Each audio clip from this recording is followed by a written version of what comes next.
प्रगति के द्योतक, ऐसे गुजरात के सपूत, समस्त भारतवासियों के हृदय सम्राट और विश्व के सबसे लोकप्रिय नेता माननीय प्रधानमंत्री जी, बहुत बहुत स्वागत। सौराष्ट्र देशे विशदेति रम्ये ज्योतिर्मयं चंद्रकलावतंसं भक्ति प्रदानाय कृपावतीर्णं तम सोमनाथं शरणं प्रपद्ये।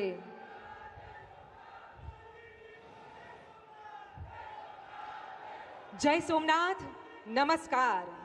सोमनाथ मंदिर की स्थापना के अमृत महोत्सव में आप सभी का बहुत बहुत स्वागत। लोह पुरुष सरदार पटेल ने जो नींव रखी, उसे भव्य दिव्य शिखर तक पहुंचा रहे यशस्वी प्रधानमंत्री श्रीमान नरेंद्र मोदी जी अनादि अनंत श्री सोमनाथ मंदिर प्रभास क्षेत्र में पधारे हैं। आइए उनका विधिवत स्वागत करते हैं। आप सौनो उत्साह અહીંયા સુધી પહોંચી રહ્યો છે। જય સોમનાથ। આવો માનનીય વડાપ્રધાનશ્રીનું વિધિવત રીતે સ્વાગત કરીએ। સૌપ્રથમ વિનંતી કરીએ છીએ ગુજરાત રાજ્યના માનનીય મુખ્યમંત્રી શ્રી ભૂપેન્દ્રભાઈ પટેલ અને સાથે જ માનનીય નાયબ મુખ્યમંત્રી શ્રી હર્ષભાઈ સંઘવીને વિનંતી કે આપ સન્માન સૂચક પાઘડી અને ખેસ અર્પણ કરી માનનીય વડાપ્રધાનશ્રીનો સ્વાગત સત્કાર કરશો। સમસ્ત ગુજરાતની જનતા વતી આ સ્વાગત થઈ રહ્યું છે। જોરદાર તાળીઓ સાથે આપણે પણ તેમાં જોડાઈએ।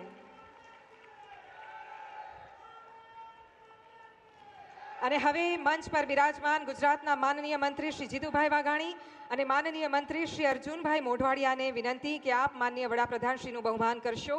સોમનાથ મંદિરની આ સુંદર ફોટો ફ્રેમ અને ડમરૂ અર્પણ કરીને માનનીય વડાપ્રધાનશ્રીનું બહુમાન।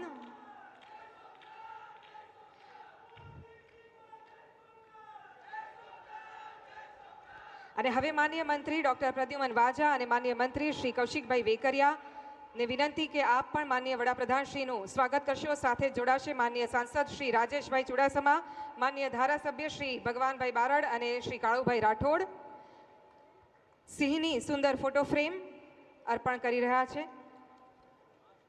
અને હવે મંચ પર આમંત્રિત કરીએ છીએ પ્રદેશના આગેવાનો સર્વે શ્રી અનિરુદ્ધભાઈ દવે પવિત્ર કળશ અને વિશાળ કમળમાળા અર્પણ કરશે। શ્રી संजयभाई परमार, श्रीमती भावनाबेन हिरपरा, श्री विशालभाई वोरा, श्री भरतभाई वाड़ा, श्री अनिलभाई जेठवा, श्री मानसिंहभाई परमार, श्री धवलभाई दवे और श्री पुनीतभाई शर्मा द्वारा स्वागत।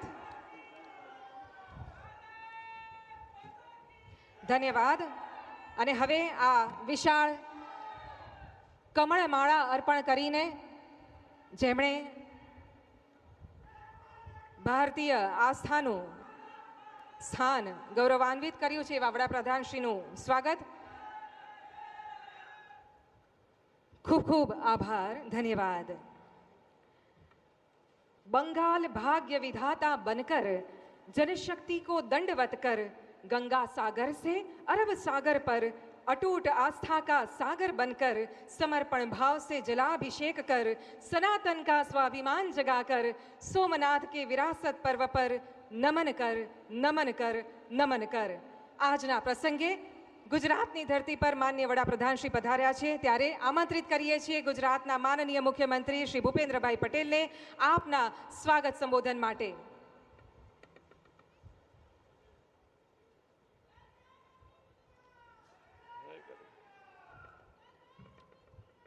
સોમનાથ અમૃત મહોત્સવ કાર્યક્રમમાં આપણી સૌની સાથે મંચ ઉપર ઉપસ્થિત વિશ્વના સૌથી વધુ લોકપ્રિય નેતા અને યશસ્વી વડાપ્રધાન આદરણીય નરેન્દ્રભાઈ મોદી સાહેબ, મારા સાથી નાયબ મુખ્યમંત્રી શ્રી હર્ષભાઈ સંઘવી, મારા સાથી સૌ મંત્રીશ્રીઓ, સાંસદશ્રી, સોમનાથ ટ્રસ્ટના ટ્રસ્ટીશ્રીઓ શ્રી જેડી પરમાર, श्री पीके लहरी, श्री हर्षवर्धन नोहटिया, श्री विशदभाई मफतलाल, आमंत्रित सर्वे महानुभाव, प्रेस मीडिया मित्रों, सौने मारा नमस्कार।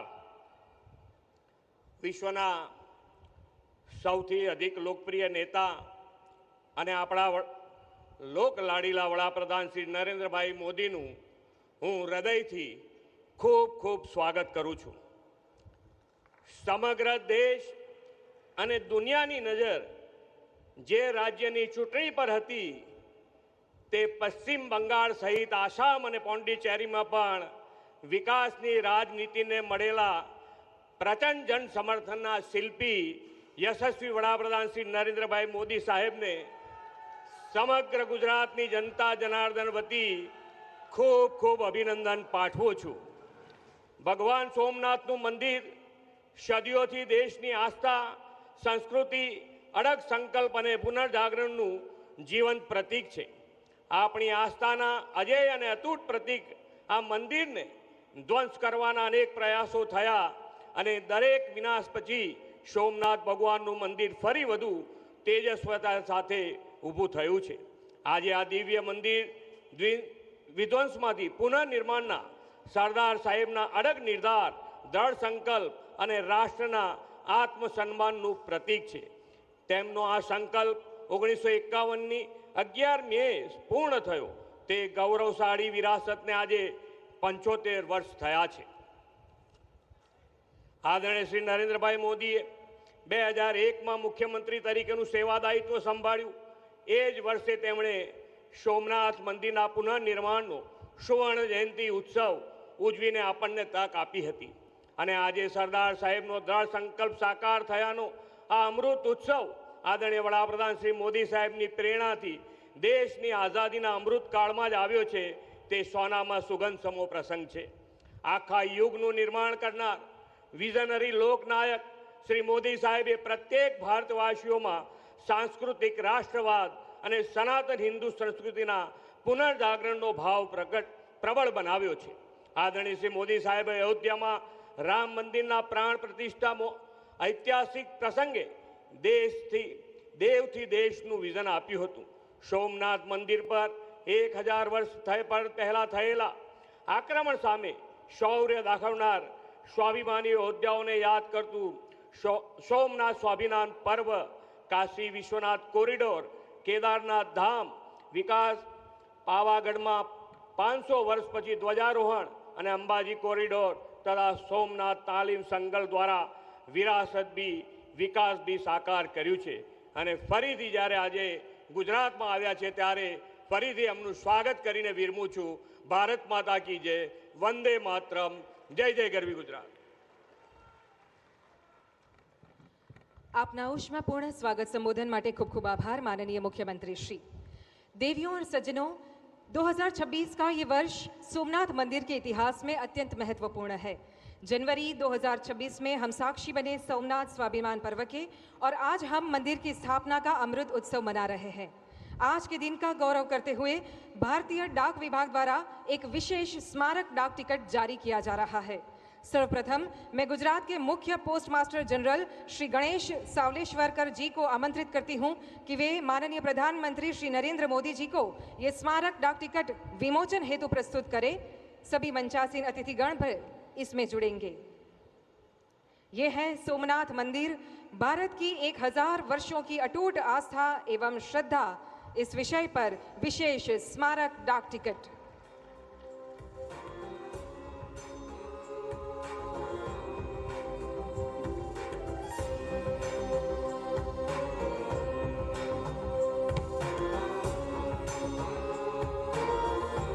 ये डाक टिकट हमारे गौरवशाली इतिहास का संदेश आने वाली पीढ़ियों तक पहुंचाने का माध्यम बनेगा. धन्यवाद. और अब मंच पर आमंत्रित करते हैं संस्कृति मंत्रालय भारत सरकार के सचिव श्री विवेक अग्रवाल जी को. आप मंच पर पधारें और ₹75 का स्मारक सिक्का माननीय प्रधानमंत्री जी को जारी करने हेतु प्रस्तुत करें. सोमनाथ मंदिर के पुनर्निर्माण को आज 75 वर्ष पूरे हो रहे हैं और इसीलिए भारत सरकार के टकसाल विभाग द्वारा निर्मित ये ₹75 का स्मारक सिक्का जो 40 ग्राम शुद्ध चांदी से बना है और ये सिक्का मंदिर की भव्य दिव्य सांस्कृतिक विरासत की याद युगों युगों तक दिलाता रहेगा.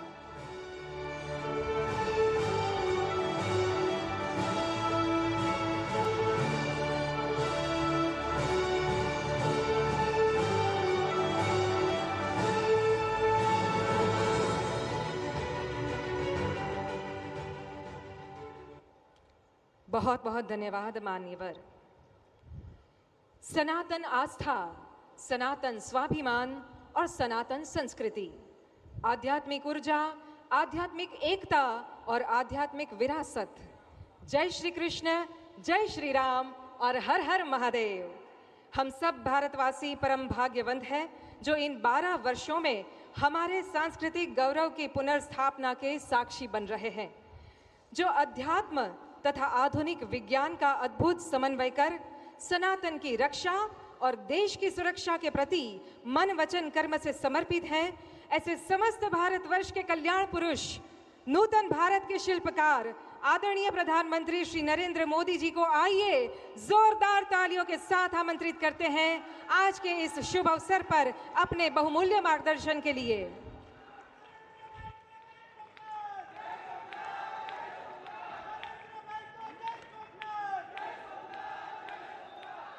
जय सोमनाथ,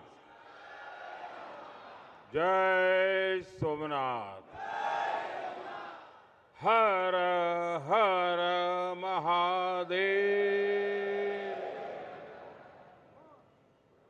गुजरात के मुख्यमंत्री श्रीमान भूपेंद्र भाई पटेल, उप मुख्यमंत्री भाई हर्ष संघवी जी, गुजरात सरकार के मंत्रीगण, सांसद एवं विधायकगण, अन्य सभी महानुभाव, देवी और सज्जनों, आज प्रभास पाटन का पवित्र क्षेत्र एक अद्भुत प्रभा से भरा हुआ है। महादेव का ये साक्षात्कार, ये सौंदर्य, धरती और आसमान से हुई पुष्प वर्षा, भगवा ध्वजों की ये आभा, कला, संगीत और नृत्य की अद्भुत प्रस्तुतियां, वेद मंत्रों का उच्चार, गर्भगृह में हो रहा शिव पंचाक्षरी का अखंड पाठ और इस सब के साथ साथ सागर की लहरों का जयघोष, ऐसा लग रहा है जैसे ये सृष्टि एक साथ बोल रही है, जय सोमनाथ, जय जय सोमनाथ। साथियों, समय खुद जिनकी इच्छा से प्रकट होता है, जो स्वयं कालातीत है, जो स्वयं काल स्वरूप है, आज उन देवादिदेव महादेव की विग्रह प्रतिष्ठा के हम 75 वर्ष मना रहे हैं। ये सृष्टि जिनसे सृजित होती है, जिनमें लय हो जाती है, यतो जायते पाल्यते येन विश्वम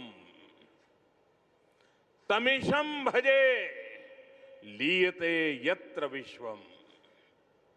आज हम उनके धाम के पुनर्निर्माण का उत्सव मना रहे हैं, जो हलाहल को पीकर नीलकंठ हो गए, आज उन्हीं की शरण में हां सोमनाथ अमृत महोत्सव हो रहा है। ये सब भगवान सदाशिव की ही लीला है। साथियों, दादा सोमनाथ के अनन्य भक्त के रूप में मैं कितनी बार यहां आया हूं, कितनी ही बार उनके सामने नतमस्तक हुआ हूं, लेकिन आज जब मैं यहां आ रहा था तो समय की ये यात्रा एक सुखद अनुभूति दे रही थी। अभी कुछ ही महीने पहले मैं यहां आया था, तब हम सोमनाथ स्वाभिमान पर्व मना रहे थे। प्रथम विध्वंस के 1000 वर्ष बाद भी सोमनाथ के अविनाशी होने का गर्व और आज इस आधुनिक स्वरूप की प्राण प्रतिष्ठा के 75 वर्ष हम केवल 2 आयोजनों का हिस्सा भर नहीं, सिर्फ हिस्सा भर नहीं बने हैं, हमें 1000 वर्षों की अमृत यात्रा को अनुभव करने का शिवजी ने मौका दिया है। साथियों, 75 साल पहले आज के ही दिन सोमनाथ मंदिर की पुनर्स्थापना ये कोई साधारण अवसर नहीं था। अगर 1947 में भारत आजाद हुआ था तो 1951 में सोमनाथ की प्राण प्रतिष्ठा ने भारत की स्वतंत्र चेतना का उद्घोष किया था। आजादी के समय सरदार साहब ने 500 से ज्यादा रियासतों को जोड़कर एक भारत का आधुनिक स्वरूप गढ़ा था। तो साथ ही सोमनाथ के पुनर्निर्माण से उन्होंने दुनिया को बताया था, भारत केवल आजाद नहीं हुआ है, भारत अपने प्राचीन गौरव को पुनः हासिल करने के मार्ग पर भी अब आगे बढ़ चुका है। साथियों, इसलिए आज इस अवसर पर मैं केवल 75 वर्षों की झांकी नहीं देख रहा हूं, मैं यहां देख रहा हूं विनाश में सृजन के संकल्प को, जिसे सोमनाथ ने चरितार्थ किया है। मैं यहां देख रहा हूं असत्य पर सत्य की विजय को, जिसे प्रभास पाटन ने बार बार जिया है। मैं यहां देख रहा हूं हजारों वर्षों की आध्यात्मिक चेतना को, जिसने मानव मात्र के कल्याण की सीख समूचे विश्व को दी है। मैं यहां देख रहा हूं भारत के उस अविनाशी स्वरूप को, जिसे सदियों के कुत्सित प्रयास भी न मिटा सके, न हरा सके। और मैं यहां देख रहा हूं सोमनाथ का अमृत महोत्सव, ये केवल अतीत का उत्सव नहीं है, ये अगले 1000 वर्षों के लिए भारत की प्रेरणा का महोत्सव भी है। मैं सभी देशवासियों को दादा सोमनाथ के कोटि कोटि भक्तों को इस महोत्सव की बहुत बहुत बधाई देता हूं। साथियों, आज का दिन एक और वजह से भी विशेष है। 11 मई 1998 यानी आज के ही दिन देश ने पोखरण में परमाणु परीक्षण किया था।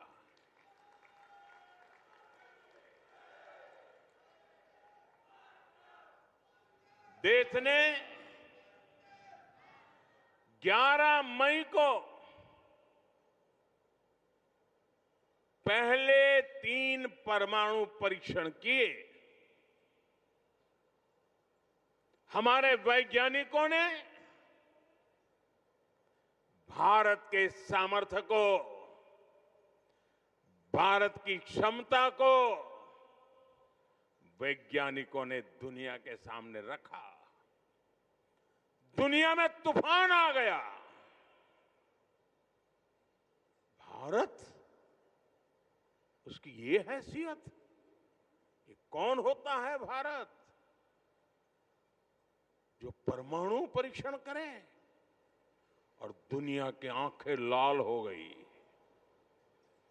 दुनिया भर की शक्तियां भारत को दबोचने के लिए मैदान में उतरी। अनेक प्रकार के बंधन लग गए। आर्थिक संकट की संभावनाओं के रास्ते सारे के सारे बंद कर दिए गए। कोई भी हिल जाता। जब दुनिया भर की बड़ी बड़ी शक्तियां इतना बड़ा आक्रमण कर दें तो आगे के रास्ते दिखते नहीं है। लेकिन हम कोई और मिट्टी के बने हुए हैं। 11 मई के बाद दुनिया हम पर टूट पड़ी थी। 11 मई को वैज्ञानिकों ने अपना काम कर लिया था, लेकिन 13 मई को फिर 2 और परमाणु परीक्षण हुए। उससे दुनिया को पता चला था कि भारत की राजनीतिक इच्छा शक्ति कितनी अटल है। उस समय पूरी दुनिया का दबाव भारत पर था, लेकिन अटल जी के नेतृत्व में बीजेपी सरकार ने दिखाया था कि हमारे लिए राष्ट्र प्रथम है। दुनिया की कोई ताकत भारत को झुका नहीं सकती, दबाव में नहीं ला सकती। साथियों, देश ने पोखरण परमाणु परीक्षण को ऑपरेशन शक्ति नाम दिया था, क्योंकि शिव के साथ शक्ति की आराधना ये हमारी परंपरा रही है। अर्धनारीश्वर शिव स्वयं भी शक्ति के साथ ही पूर्ण होते हैं। आपको याद होगा, जब देश का मिशन चंद्रयान सफल हुआ था, तब चंद्रमा पर जहां भारत का रोवर लैंड हुआ, उस जगह का नाम भी हमने शिव शक्ति पॉइंट रखा है, क्योंकि हमारी आस्था में चंद्रमा शिव से जुड़ा है और शिव शक्ति से जुड़े हैं। और ये कितना सुखद है कि चंद्रमा के नाम से ही इस ज्योतिर्लिंग को हम सोमनाथ कहते हैं। साथियों, शिव और शक्ति की हमारी आराधना का जो विचार है, वो देश की वैज्ञानिक प्रगति के लिए भी प्रेरणा बने। आज हम ये संकल्प साकार होते देख रहे हैं। मैं इस अवसर पर भगवान सोमनाथ के चरणों से सभी देशवासियों को ऑपरेशन शक्ति की वर्षगांठ की भी बधाई देता हूं। साथियों, जब मैं पिछली बार यहां आया था तब मैंने कहा था, जिसके नाम में ही सोम अर्थात अमृत जुड़ा हो उसे नष्ट कौन कर सकता है। इतिहास के लंबे कालखंड में इस मंदिर ने कितने ही आक्रमण झेले। महमूद गजनवी, अलाउद्दीन खिलजी जैसे अनेक आक्रांत आए। लुटेरों ने सोमनाथ मंदिर का वैभव मिटाने का प्रयास किया। वो सोमनाथ को एक भौतिक ढांचा मानकर उससे टकराते रहे। बार बार इस मंदिर को, इस ढांचे को तोड़ा गया और ये बार बार बनता रहा, हर बार उठ खड़ा होता रहा, क्योंकि तोड़ने वालों को मालूम नहीं था हमारे राष्ट्र का वैचारिक सामर्थ्य क्या है। हम भौतिक शरीर को नश्वर मानने वाले लोग हैं, लेकिन हम जानते हैं उसके भीतर बैठी आत्मा अविनाशी है। और फिर तो शिव तो सर्वात्मा है। इसलिए अलग अलग काल में अलग अलग जीवों की संकल्प शक्ति में शिव प्रकट होते रहे। राजा भोज, कभी राजा भीमदेव प्रथम, कभी राजा कुमारपाल, कभी राजा महिपाल प्रथम, तो कभी राव खंगार, ऐसे अनेक शिव भक्त समय समय पर सोमनाथ मंदिर का पुनर्निर्माण करवाते रहे। लकुलिश और सोम शर्मा जैसे कितने मनीषी, उन्होंने प्रभास पाटन क्षेत्र की विरासत को संरक्षित किया, इसे शैव साधना और दर्शन का महान केंद्र बनाया। भाव बृहस्पति, पाशुपताचार्यों और अनेक विद्वानों ने इस तीर्थ की आध्यात्मिक परंपराओं को जीवित रखा।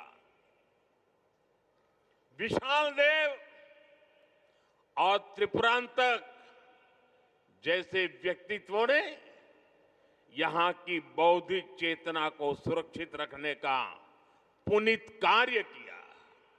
साथियों, वीर हमीर जी गोहिल, वीर वेगड़ा जी भील, पुण्य श्लोक अहिल्याबाई होलकर जी, बड़ोदरा के गायकवाड़ जाम साहब महाराजा दिग्विजय सिंह जी, ऐसी कितनी ही महान विभूतियां हैं जो सोमनाथ की सेवा में अपना सर्वस्व अर्पित करती थी। मैं आज इस अवसर पर सरदार वल्लभ भाई पटेल, डॉक्टर राजेंद्र प्रसाद, श्रीमान के.एम. मुंशी जी, ऐसी सभी ज्ञात अज्ञात दिव्यात्माओं को भी श्रद्धापूर्वक, आदरपूर्वक नमन करता हूं। उनका स्मरण हमें ये प्रेरणा देता है कि हमें न केवल अपनी सांस्कृतिक विरासत को आगे बढ़ाना है, बल्कि इस जिम्मेदारी को आने वाली पीढ़ियों के हाथों में सौंप कर भी जाना है। साथियों, हमारे सांस्कृतिक स्थल हजारों वर्षों से भारत की पहचान रहे हैं। इतनी समृद्ध विरासत हमें मिली है, लेकिन आप विडंबना देखिए, हमने दशकों तक उसके महत्व को नहीं समझा। दुनिया में से कितने ही उदाहरण हैं जहां विदेशी हमलावरों ने राष्ट्रीय पहचान से जुड़े स्थलों को नष्ट किया, लेकिन जब उस देश के लोगों को मौका मिला, सबने साथ आकर अपनी पहचान को फिर से सहेजा, फिर से संवारा, पुनः प्रतिष्ठा की। लेकिन हमारे यहां राष्ट्रीय स्वाभिमान से जुड़े विषयों पर भी राजनीति होती रही। सोमनाथ खुद इसका सबसे बड़ा उदाहरण है। आजादी के बाद पहले दायित्वों में से एक था कि सोमनाथ मंदिर का पुनरुद्धार करते। इसलिए सरदार वल्लभ भाई पटेल और डॉक्टर राजेंद्र प्रसाद जी, उन्होंने इसके लिए इतने प्रयास किए। लेकिन हम सब जानते हैं, उन्हें इसके लिए नेहरू जी द्वारा कितना विरोध झेलना पड़ा था।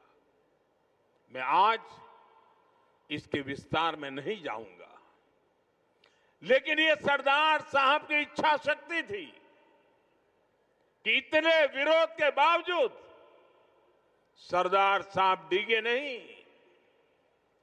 सोमनाथ मंदिर का पुनर्निर्माण भी हुआ और देश ने सदियों के कलंक को भी धो दिया। साथियों, दुर्भाग्य से देश में ऐसी शक्तियां आज भी प्रभावी हैं जिन्हें राष्ट्रीय स्वाभिमान से ज्यादा तुष्टीकरण जरूरी लगता है। राम मंदिर निर्माण जैसे अवसरों पर भी हमने देखा है किस तरह राम मंदिर निर्माण का भी विरोध किया गया। हमें ऐसी मानसिकता से सावधान रहना है। इस तरह की संकुचित राजनीति को हमें पीछे छोड़ना होगा। हमें विकास और विरासत को साथ लेकर के आगे बढ़ना होगा। साथियों, बीते वर्षों में मुझे सोमनाथ ट्रस्ट के अध्यक्ष के रूप में सोमनाथ दादा की सेवा का जो अवसर मिला, इस मंदिर और क्षेत्र के विकास के लिए जो ऐतिहासिक काम हुए, उस परिवर्तन को आज हम सब प्रत्यक्ष देख रहे हैं। लेकिन साथ ही इस सेवा का मुझे व्यक्तिगत लाभ भी हुआ है। आज मुझे देश के सभी पवित्र तीर्थों के विकास का जो मौका मिल रहा है, ये भगवान सोमनाथ का ही कृपा प्रसाद है।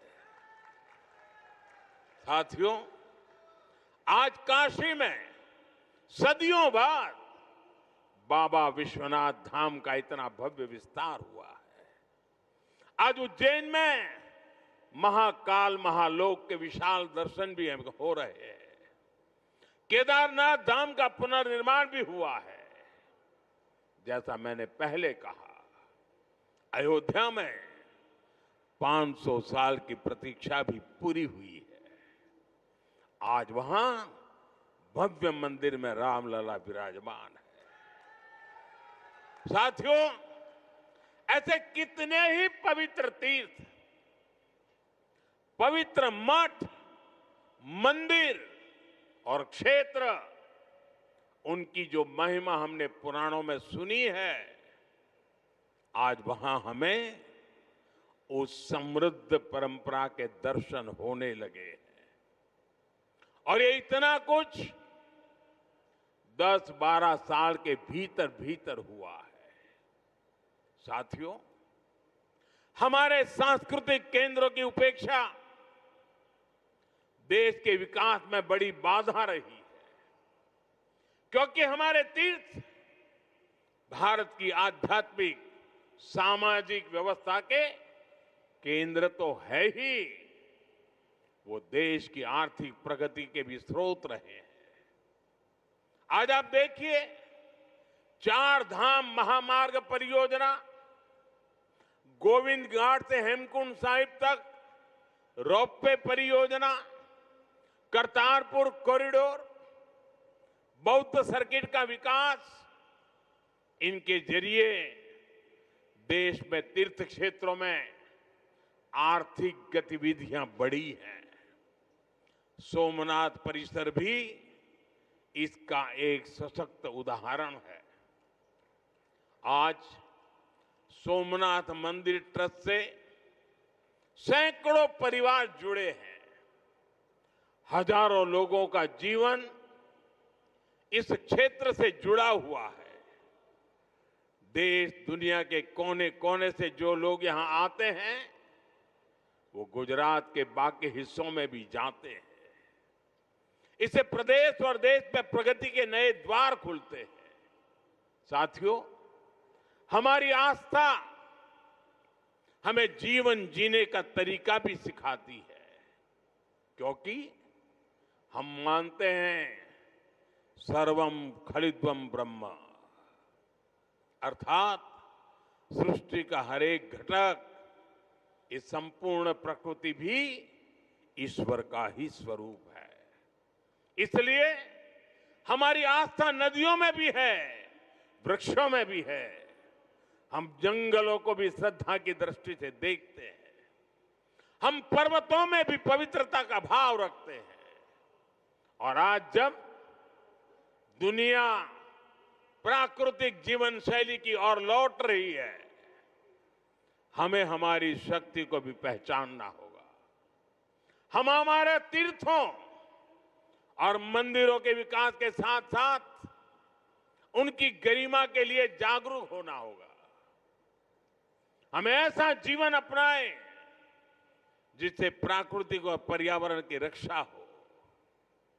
साथ ही हम हमारे पुण्य स्थलों को पूरी दुनिया के लिए एक उदाहरण के रूप में विकसित करें। हमें इन संकल्पों को अपनी आस्था से जोड़कर जीना होगा। साथियों, जब नई पीढ़ियां अपने इतिहास, अपनी आस्था और अपने सांस्कृतिक मूल्यों से जुड़ती है, तब राष्ट्र का आत्मबल और मजबूत होता है। आज भारत जिस आत्मविश्वास के साथ आगे बढ़ रहा है, उसमें हमारी सांस्कृतिक निरंतरता की भी बहुत बड़ी भूमिका है। आधुनिक और विरासत, आधुनिकता हो या विरासत हो, भारत में इसे कोई अलग नहीं कर सकता। भारत में एक दूसरे के विरोधी नहीं है। ये साथ साथ आगे बढ़ने वाली शक्तियां हैं, एक दूसरे में प्राण पूरने वाली शक्तियां हैं। सोमनाथ हमें याद दिलाता है कि कोई भी राष्ट्र तभी लंबे समय तक मजबूत रह सकता है जब वो अपनी जड़ों से जुड़ा रहे, जब वो अपनी विरासत को आने वाली पीढ़ियों तक उसी श्रद्धा और विश्वास के साथ उनके हाथों में सुपुर्द करे। 75 वर्ष पहले जब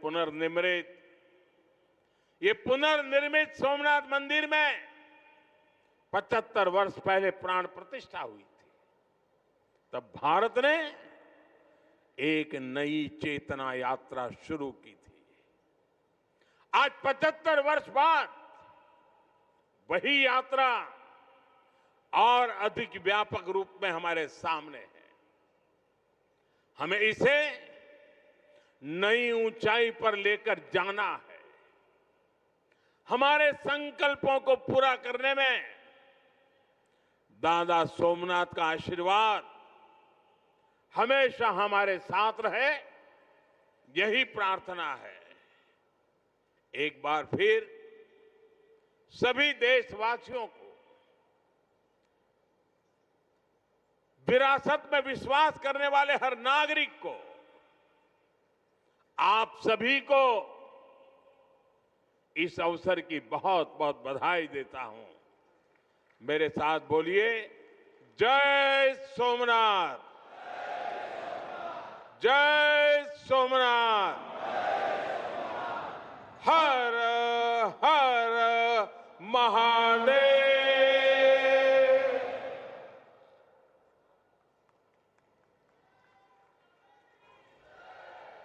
बहुत बहुत धन्यवाद माननीय प्रधानमंत्री जी, आपके इन प्रेरणादायी शब्दों के लिए। आपके ऊर्जावान प्राणवान नेतृत्व में भारतवर्ष का ज्ञान, विज्ञान, सभ्यता, संस्कार, संस्कृति विश्व के सामने पुनः स्थापित हो रहा है। देश के शौर्यवान, धैर्यवान, सनातनी सपूत ऐसे माननीय प्रधानमंत्री जी, आपका बहुत बहुत धन्यवाद। साथ ही आभार प्रकट कर